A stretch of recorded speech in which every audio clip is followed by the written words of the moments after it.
SIR নিয়ে ফের পথে টিএমসি। রাজ্য জুড়ে ৬,২০০টি বিশেষ ক্যাম্প খোলার নির্দেশ দিলেন টিএমসির second in command Abhishek Bandyopadhyay. ঠিক কি নিয়ে এত বিপুল আয়োজন তা নিয়ে কৌতূহল জাগছে রাজনৈতিক মহলে। দলের বিধায়ক এবং সাংসদদের নিয়ে একটি ভার্চুয়ালি বৈঠক করেন অভিষেক বন্দ্যোপাধ্যায়। সেখানে তিনি এই বিশাল কর্মকাণ্ডের কথা ঘোষণা করেন।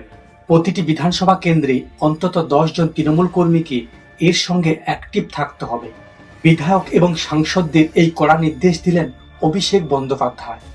অভিষেক বন্দ্যোপাধ্যায় বলে দিলেন, যখন এসআইআর করতে পাড়ায় পাড়ায় যাবে, তখন যদি এসআইআর এ কোনো ভুল ত্রুটি ধরা পড়ে, সঙ্গে সঙ্গে আপনারা আইনি পদক্ষেপ নিন। এবং তিনি বলেন, যখন এসআইআর করা হচ্ছে তখন আপনারা হার্ড কপি এবং মেন লিস্টের সঙ্গে মিলিয়ে দেখে নিন ঠিক আছে কিনা। তিনি বলেন, প্রত্যেকটি বিধানসভা কেন্দ্রে এই যে ১০ জন কর্মী নিয়োগ করা হয়েছে, তাদের মধ্যে একজন প্রত্যেক দিন নিচুতলা ৩ জন কর্মীর সঙ্গে যোগাযোগ রাখবে এবং বিএলও কি কাজ করছে সমস্ত কিছু আপডেট দিতে হবে এবং আপনাদের খাওয়া নাওয়া সব ভুলে এই কাজ করতে হবে। যদি আপনারা কোনো সমস্যার সমাধান করতে না পারেন, সঙ্গে সঙ্গে উপর নেতৃত্বকে আপনারা খবর দিন। উপর নেতৃত্ব তার জন্য ব্যবস্থা নেবে। প্রথম থেকে তৃণমূল কংগ্রেস এই এসআইআর নিয়ে বারবার বিরোধিতা করে আসছে। বিশেষ করে মমতা ব্যানার্জি এবং অভিষেক ব্যানার্জি এর বিরোধিতা করে আসছে। তিনি বলেন, বিশেষ করে কোচবিহার, মাথাভাঙ্গা, উত্তর ২৪ পরগনা, অশোকনগর এই সমস্ত এরিয়াগুলোতে বিশেষভাবে নজর দিতে হবে। আমরা এবার দ্বিতীয় খবরে আসছি।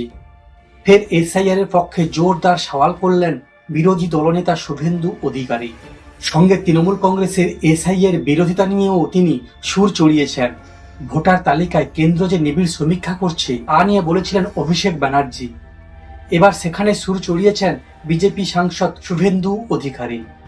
তিনি বলেন, ১২টি রাজ্যে এবং কেন্দ্রশাসিত অঞ্চলে এই নিবিড় সমীক্ষা হয়েছে। যত অসুবিধে হচ্ছে এই পশ্চিমবঙ্গকে নিয়ে। কেন এত অসুবিধে হবে? এতে ভয় পাচ্ছে টিএমসি। এর ভয় পাওয়ার কারণ কি? এই যে এসআইআর হচ্ছে, এটা তো নতুন নয়, এর আগেও হয়েছে। তাহলে ভাইপো এত ভয় পাচ্ছে কেন? এর কারণ আমি বুঝতে পারছি না। ভোটার লিস্টে মৃত ভোটার, ভুয়ো ভোটার বা বাংলাদেশি মানুষ তারা থাকবে কেন? যারা পশ্চিমবঙ্গের মানুষ তারাই থাকবে। এতে অসুবিধের কি আছে?